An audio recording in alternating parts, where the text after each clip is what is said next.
Mike, welcome back to Approaching the Green, to the BMW, to the playoffs. Week 2 of the playoffs. There was so much of that. People trying to do math last week to figure out who would make it through. I'm glad I didn't partake in any of that. 5-day playoff stream. It was kind of nice not having Sunday. I worked on some projects out in the wood shop on Sunday. I paid attention to football. It was just weird not having golf at all on a Sunday, and extra weird on a Monday. Plus, sweating some secondhand bets for Pam there, which you found the top of the board. We'll leave it at that. It was there. Cam Smith, it was right there for the taking. And yeah, we'll move on with that. I can't. Tony Finau, I guess, doesn't win for like 4 years and then suddenly finds it out on Monday, and the jokes write themselves, I suppose.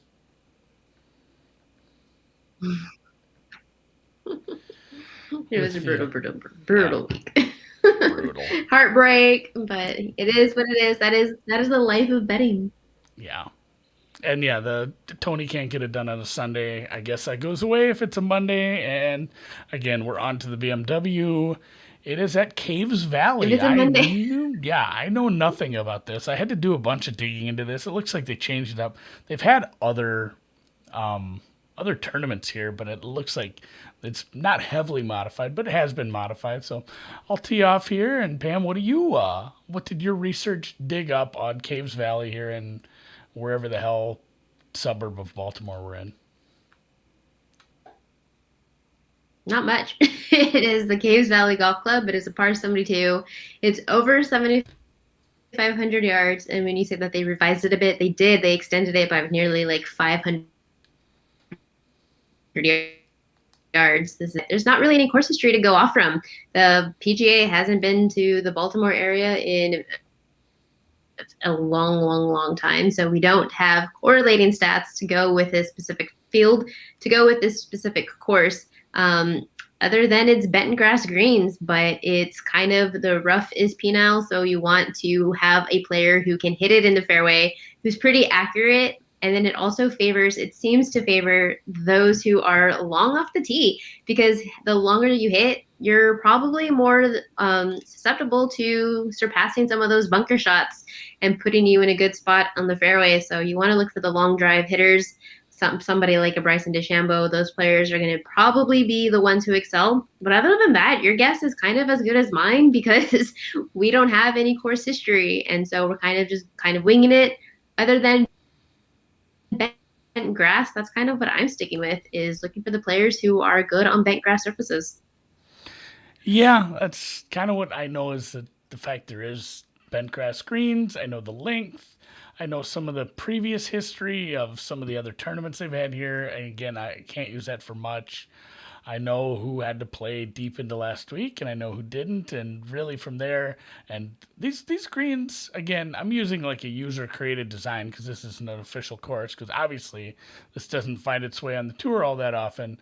But the way this guy made the greens is hard. I am putting awful, and I am seeing some undulation. I looked at the. Oh, I think I made that putt. I am looking. I looked at like the Google Earth of it, and I did some measuring up. I asked some other people about it, and there's some websites where you can dig into it. And I read some articles about what they did to it. I guess yeah, like you said, they made it long. They tried to make it longer. So, and I guess that's what you had to do. So yeah, par 72, 7,500 yards, Fazio design, and Rom won last year. But again, that was somewhere over by Chicago at Olympia Mm-hmm. Fields. Of This year, course. yeah, different course. Just like Right. last week. Like, hey, we have last year, DJ won by 11 strokes. But it was up in Boston. So down in Baltimore, and we'll lead off with Pam's All Right. There's not as many to pick from. It should be easy for us this year. There's only 70. In fact, there's only 69 men. They did not replace Patrick. 69.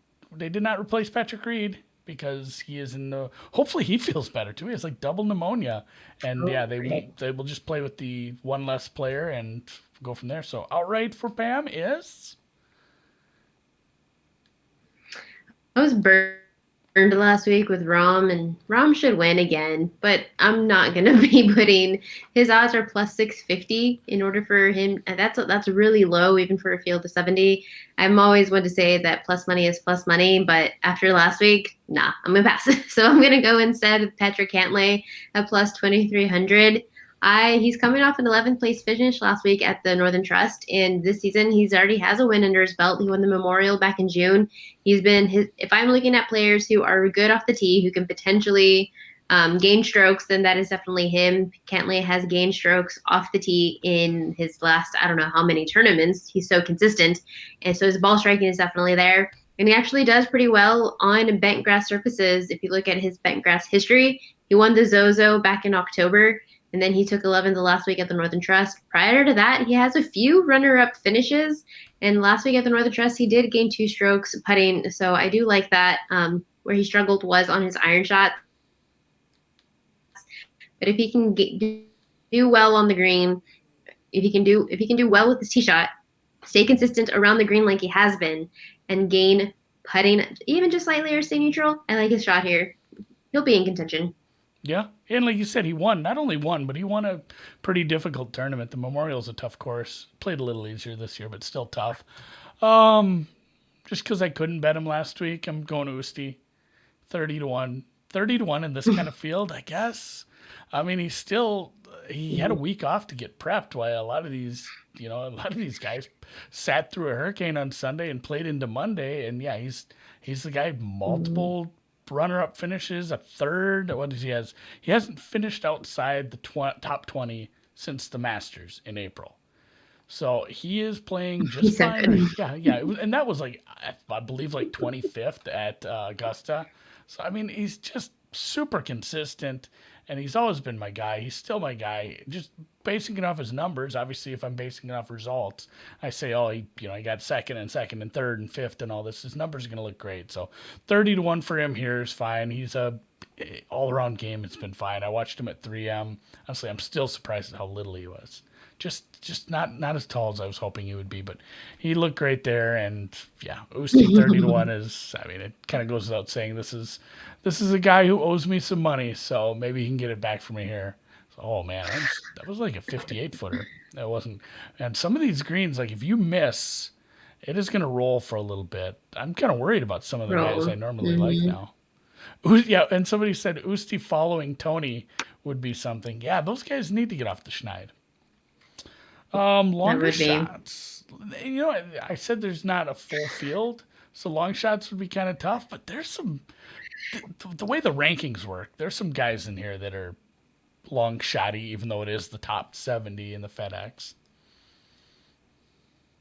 Last week, my long shot was Cam Smith. Got burned again. I'm real sad. I don't think it's gonna take me a while to get over both of those. Getting second and third. But instead I'm gonna go with the top 10 plus 650 for a Kevin Na finish. I would say that's a bit of a long shot because Kevin Na, this course is gonna favor some of those guys who do gain strokes off the tee. That's not Na. Nah. And then he doesn't really gain with his iron shots. Where he does excel is around the green and his putting. And bent grass surfaces is one of his best surfaces in his last 5 tournaments. He's gotten better each one. He got to 28th, 12th, 2nd at the John Deere, and 8th last week at the Northern Trust. He did lose strokes off the tee. He did lose strokes with his iron shots, but he gained 8 strokes around the green and 3 strokes putting, which is exactly what his game is. So I'm not going to say that it's a fluke and he can't replicate it, because that's actually what his exact game is. So he is able to replicate that. If he can just keep it in the fairway, he'll work his magic around the green. Kevin Na for a top 10 finish, plus 650. Yeah, if he can get some more of that around the green magic. I often wonder about that too, if like around the green is predictive or not, because you see like, oh, those numbers are high because he had like some magical chip in, but it's still like you see guys who are good at it continue to do it, like they continue to stay hot around the green. So I don't know, maybe this. Did you not see Tony Finau last week? He chipped into the hole how many times? Like he actually leads the field. He leads the PGA in chip-ins. So yeah, if somebody is good around the green, I think by surely it can definitely help. Yeah, and then definitely I know people who are bad around the green. That's for sure a thing. So, looking at you, Victor Hovland. I took it's kind of a similar bet. Kevin Streelman top 10, 9-1. I think I found an 850 Mm. elsewhere, but 9-1 was the best number I could find on this guy. A little rough go of it last week. Did we both take Kevins? There's a lot of Kevins in golf, actually. Kevins and Camerons. That's what you need to name your kids if you want them on tour. He's high on the list of fairways gained, greens, and regulations gained. I mean, it's just, we're looking at some skinnier fairways. You're going to need to be long and straight. He's above average on length. He's not a huge bomber, but he is above average on length. And he's a guy where a lot of the metrics are sitting in that right in that 20 to 25 range. So getting him at 9-1 to finish top 10, I like quite a bit. And yeah, really just I'm looking for people who are going to find these fairways because, like you said, this rough can be a little penal, especially once you get past that first cut. Very interesting to see exactly how bad it'll be if they really let that grow out or not. Once we get some reports from the course with some practice rounds. Matchups. This is your thing. Like I should just make you do like 9 matchups a day, because this is you've been hot with your matchups. Just overall in golf, and you were. I'm nervous because I think I took DJ in one, but yeah, Xander X-Man. I don't know. I didn't hear his name a lot last week. I'm going to take Xander. I'm going to take Xander Schauffele minus 130 over Dustin Johnson. I think this is a very fair price, and no, it's not just because Dustin Johnson missed the cut last week, but it's because he lost strokes off the tee. He lost strokes with his iron play. He lost strokes around the green. The only good part of his game was his putting, and it could have been a one-off, but he's actually lost strokes off the tee in 2 out of his last 3 events. Kind of becoming a pattern. He just hasn't found his game. He hasn't been the same this season. And if you want to talk about consistency, I'm going to trust Xander over Dustin Johnson, especially this week. He does super well on bent grass greens. It's one of his best surfaces. And if you actually look in 2021, Xander has excelled over Dustin Johnson off the tee, around the green, definitely with his putting, strokes gained total. So I think he can definitely squeak out the win here in a head-to-head. Yeah, I like Xander. I'm not saving him, but I will be playing Xander next week. Like, just spoiler alert, I will be playing him at East Lake for sure. I like him quite a bit there. I'll probably have him in some matchups here. I actually used DJ in a matchup, and again, I wasn't super, like, just looking, like, everything you said. Yeah, he won the Masters in, like, November, but it's been a little rough sledding from there. And really, I just wanted to fade Jordan Spieth. I mean, if you look at like his hole. Speaking of chipping it in, his hole out eagle was a ball that went onto the wrong fairway, that was hit back, pretty much went in the water, didn't quite, that went in. Like he had back-to-back triples. He's spraying. Like these fairways are going to be like 25 yards wide at spots. If you're going to spray the ball and you're going to have this nasty rough, people like Jordan Spieth might have a bad time. I wasn't excited about taking DJ here, but I did want to fade Mr. Spieth here. And yeah, it does feel, it feels like, maybe Jordy just misses the cut, and I don't have to worry, or excuse me, misses the cut. My God, you know how long because I get in this zone of like setting up the props for this. I looked for miss the cut for like 10 minutes today. I'm like, I'll check all the books. I'm like, oh, there's 70 people, what I'm doing. I don't know, maybe Jordy withdraws. That would be a lot better too. But yeah, Jordy just needs a couple of disaster holes. We can call it our own cut. If you get 60th or worse, you miss the cut. Yeah, it's like, de facto cut. So, yeah, DJ over Spieth minus 112, just kind of counting on Spieth to continue to spray it a little with the driver, especially in these. I mean, look at this fairway, especially what I'm hitting on right now. These are pretty skinny. I'll have to give it to this guy who put this course together. He didn't do a terrible job. Down the board. Ooh, Corey. He was my guy last week. I took him in some top 20s. Corey.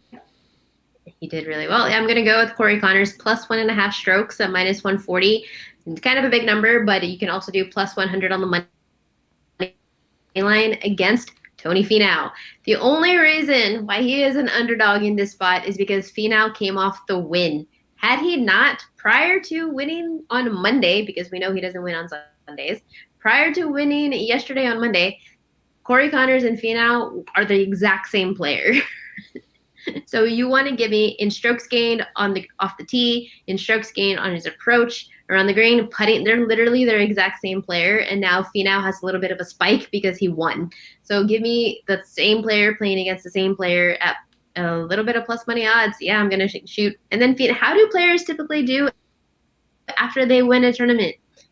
Typically not great. It's really hard to go back to back unless you're John Rahm because he's proven he's proven that he can do well. Top 3 finishes, Usti top 5 finishes, but it took him how many years? It took him 5 years to get this win, and so I'm not expecting him to go back to back here. I'm gonna get Corey Connors. Yeah, I'm gonna have to check his Insta, see if he went up to like Manhattan to party or something. Especially after a Monday win, that's even less time to recover after. I would be celebrating after that kind of at the layoff he had. So, yeah, for sure. Some guys celebrate more. It depends where you are too. Like if you're somewhere awesome, like you go win down in Mayakoba or something, you're definitely going to be celebrating in somewhere tropical. But yeah, it'll be fine to fade. I think you're fine fading Toady after a win here. I ended up on Billy Horschel is a guy who I fade a lot. I've bet against him a ton this year. I've had a pretty decent amount of success there, but I think Pam kind of nailed it with Sergio last week. That was your miss the cut, right? Sergio last week. That was kind that was kind of a no doubter. He played like shit right off the bat. He missed, and yeah, we're fine with that. I spoke about how the FedEx rankings work. I think there's some goofiness, especially where some of these guys play at the beginning of the year. I'm not even really sure he should be here. Like just based on my rankings, he's not in my top 70, that's for sure. Billy Horschel's close too, but yeah, Sergio just kind of as a fade here. What is it?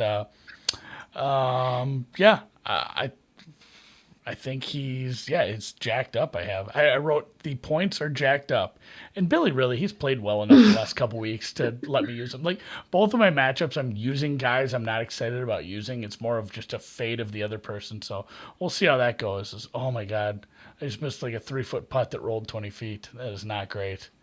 If these greens are actually playing this tough, I'm a little worried. Go with the bentgrass players. Yeah, hopefully the bentgrass people can play all right, or maybe just roll back into the hole. So, all right, Nationality. We both we ended up in the same market as we often do. Oh no!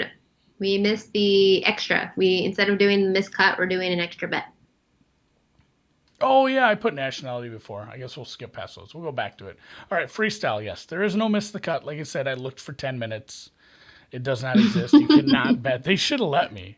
Like they should. Yeah, I'm not playing well today, Drew. It's Take my money. Here, I guess. If there was a miss the cut, it would be Sergio Garcia. Put him. Yeah, I would just play Sergio again. So, yeah, we're just freestyle. It's like I think we did this for the Olympics when there was just like, oh, there's no markets, so we're just gonna freestyle it. So, freestyle back to you faded Tony. You think Cam plays well off a almost win? I don't know. He looks. I'm going with the players who excel. Yeah, I'm sticking with the players who excel on bentgrass, and that is Cam Smith. He is one of the best players. He's definitely top 3 when it comes to putting on bentgrass. This course, it's long, so it's not necessarily going to suit his game, but he's another one where good around the green, great putting. Just keep it in the fairway. Keep it nice and easy. Simplify it for yourself, and I trust him around the greens with a short game. So give me Cam Smith top 20 at minus 120. I'm not trying to take him to win here, but I think top 20 is very doable. Yeah, I can dig that. I'm going to probably look at quite a bit of top 20 when I get into my props tomorrow. I'm going to get deeper into that. There's a lot of people. You can only take so many before it becomes minus EV because they can't all top 20. But yeah, Cam Smith top 20. I like him quite a bit. I really thought he was going to walk it off last week, and hopefully he can play well again. Brooks Koepka. Brooks Koepka was a guy that I kind of looked at this and I'm like, what happened? Like, I don't think I've bet him a lot. And I don't know if it was like the Bryson mania of the time he hit it across the lake and then Spieth, just Spieth being back and, Usti doing what he was doing and Rahm doing what he was doing. I don't know if Brooks kind of got lost in the shuffle. I'm not sure if it maybe he's still a big enough name, but yeah, he has a win this year, 2 runner-ups, and 2 he top 5 the past 3 majors. Like that's good enough for me. So he's a bomber. He's not. I don't know. I hate how we have to compare him to Bryson just because of the feud or whatever. But he is kind of Bryson light. He does hit the ball pretty far. He is a bit of a bomber, and that's going to play fine here because he's accurate enough and he finds a ton of greens in regulation. So I think he's going to score well here. I'm taking him at 29-1 to be the first round leader because I do like a good first round leader bet. And man, I need to drain this eagle like I need air right now. Some of these, if these greens have these undulations where you're missing and then they roll for 25 feet after the, oh my god, I did it again. Things are gonna be. I might have to find some guys who really struggle with like leaving decent putts for themselves because those guys might play for shit this week. So Freestyle is Brooks Koepka first round leader, and now we'll go back to Nationality. Which is Nationality. I'm going to do top Euro. In this list is Jon Rahm. Now, I had a conversation with my buddy who said, if you like Jon Rahm this week, which you should because he's the best player in the world, he's the favorite in this group of 8. He's plus 140. For Jon Rahm, in a group of 8 people, plus 140. In a field of 70, his odds to finish in the top 5 are plus 140. So if you like Jon Rahm, your best option to bet him is probably in top Euro. But instead, I'm going to pivot and I'm going to take a longer shot. Alex Noren at plus 1,000, I believe is what you had it at. 1,200 even. I found and it 1,200. It's because at plus 1,200, he is the 6th favorite in a group of 8. You have Jon Rahm, Rory McIlroy, Victor Hovland, Paul Casey, Shane Lowry, Alex Noren, Sergio Garcia, and Lee Westwood. Well, process of elimination, I would like Lee Westwood and potentially Garcia to miss the cut if there was a cut. Victor Hovland, he kind of lost his mind last week and putted with his pitching wedge because he broke his putter. Rory, he's really up and down. So I think all you're kind of competing with is Jon Rahm. Now that is a big competition. But Alex Noren, he's coming off 4th place finish at the Northern Trust, and he is another player who does well on bent grass surfaces. He gained strokes on his iron shots, he gained strokes around the green, and he gained strokes putting. Have that exact same performance, and I think plus 1,200, hey, it's worth a little pancake money. Yeah, I might have to add this to mine too, because I went with, in the same exact market, I went with Casey. Paul Casey, he's tied or 2nd favorite or 3rd favorite, depending where you look. He's 5-1. I kind of did the same thing. I do think Rahm probably wins. But I have Casey playing well enough where I really don't understand why there's that big of a gap. I get, yeah, Rahm's like plus 600 to win at a lot of places, and that's fine. But Casey's in this weird spot where he's sitting like 50th, I believe, top 30 move on. I looked at the point stuff. I actually did the math, which was kind of boring. But a top 15 finish for him almost certainly puts him in, unless a bunch of other people end up right in front of him. A top 15 finish would get him to East Lake. He's done that 8 times this year. He's played well enough, and yeah, it's a big price for a guy who can be in the hunt. Weird 2 weeks of putting for him. He putted really, really poorly on bent grass last week and really, really well on Bermuda 2 weeks ago. And that's the opposite of how he usually plays. So hopefully he can get his shit together. He's a decent bent grass putter. So Casey, top Euro, plus 500. Maybe I'll add some Noren too. Just have both. And then watch Jon Rahm win by 15 strokes. Which would be fine, I guess. You sometimes will see some. I forgot to mention that too when we were talking DJ. Like you can see some domination in these events. DJ's average finish in these 3 events last year was like 1.3 because he went win, second, win, and that's. I mean, I would not be surprised if Rahm was like in the top 3 in all 3 of these events this week or this month, these playoffs, however you want to put it. So. Jon Rahm might be playing his ass off and just doing it up and making these kind of boring. But hole in one. I didn't even find odds on this. But depending if it's like minus 300, I probably will avoid it. But at a reasonable price, I'm on the no. I think it's going to be juicy no, probably at least 175. But these threes are tough. I mean, you can see, like, I left myself a pretty awful putt with a 5-wood on one of these threes. 3 of them that are over 225. And would you dig in much on some of these shorter par 3s here? Not really. I mean, we don't have course history on this, so we can't tell if there's been hole-in-ones on this course before. So, I mean, I think it's in a field of 70. We saw how you're seeing how. Did we hit the no last week? I don't think there was a hole-in-one last week, right? Yeah, we hit the no. We won last week. We're riding a winning streak, and I forgot about that. The fact that there's 70, it might be like minus 500. This might be just like don't bet it because it's gonna be so expensive. Like the fact that there's so few players and so few shots at it. This legit might be like minus 500. So maybe this is just an avoid because it's probably going to be very difficult. Oh, eagle putt. There we go. Now we're getting hot. Getting hot on the back nine. Also, if you go look at this, if you feel like I'm going to go look this course up and dig in, there's some websites that give you hole by hole maps. The way they're playing this is they're starting at 10. What's traditionally the 10th hole on this course is the first hole for the tournament. They're going to call it the first, but it's the 10th. So if you look at it and you're all confused like I was, it's because they're playing the back nine as the front nine.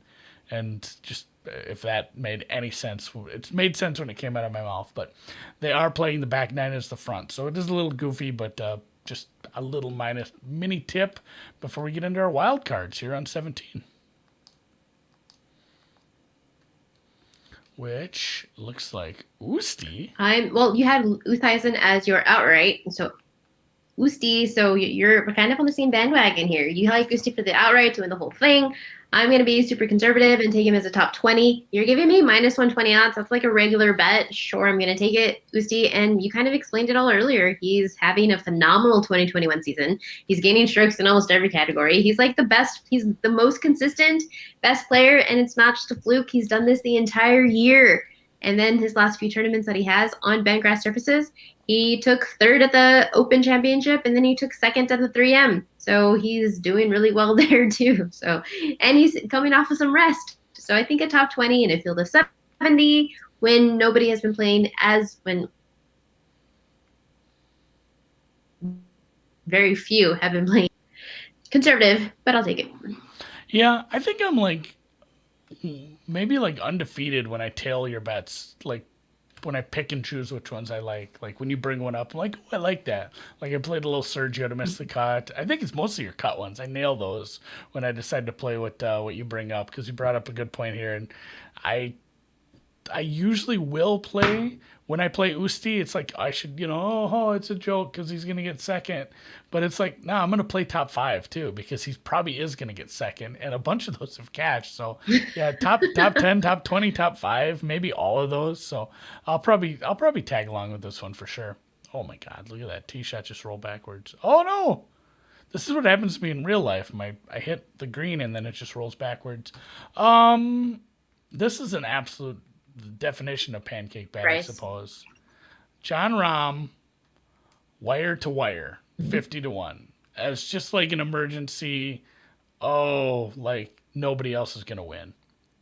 Oh my God, I can't believe that putt dropped. Look at that. That was a crazy putt. Yeah, wire to wire. There's bets where you can just bet anybody wins wire to wire. These are probably minus EV. Like this number's probably not big enough, but if he plays like he's gonna play, like he was wire to wire. He was tied for the lead, I believe, for all 3 rounds. I'm gonna have to double check that. So at 50 to 1, I'll take John Rahm wire to wire. This is maybe not a better bet than just betting him outright if you can find like an 8 or even a 7.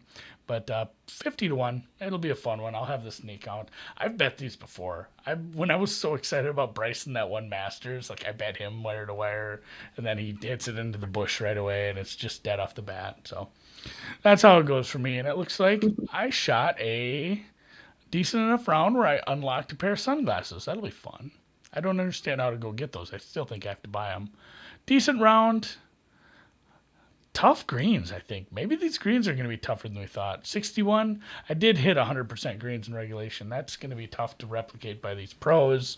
But real quick recap with me picking Usti. I almost said I picked Cantlay. That's not fair. You picked Cantlay at 23. I picked Usti at 30. Usti. Kevin Na and Kevin Streelman, the Kevins, top 10 bets at 650 and 900. head-to-heads where you were on Xander over DJ. I took DJ over Spieth. Corey Connors plus 1.5 or just money line over Tony, the Tony fade. Horschel over Sergio for me. And yeah, Tony is like, he's in next week too, I think. So that's, there is some of these players it's like, yeah, hey, you're already in next week. I don't know how much you need this. Horschel over Sergio for me, and the Sergio fade continues. Freestyle in place of cut bets, since there's no cut. Cam Smith, top 20, looking for him to play again well. And I picked Koepka, first round leader, at plus 2,900. We each picked a top Euro with Paul Casey and Alex Noren at 12 and 5-1, respectively. Hole in one, don't bet this. Or parlay it with your favorite Little League Series game, I guess, because if they do offer this, it's going to be a massive number. It's just half as many men will get to shoot on Friday and Thursday, so you're losing like 600 shots at the par threes, so they have to have a massive adjustment. Might not be offered now that I think about it. So, no, I'm still, you know what? I still want to be predicting it though, and say I'm going to be on the no. And I can claim to be right even if we can't bet it. And then Usti top 20 and Rom wire to wire at a big number for the wild cards. That'll do it. We'll call it a Tuesday. I'm going to go find my umbrella. It's raining here. And Pam, I wish you luck this weekend if you're betting any college week 0 football. Oh yeah, I'm gonna find something. There's only 5 games, but I'm sure there's gonna be something that I ponder and that I put together.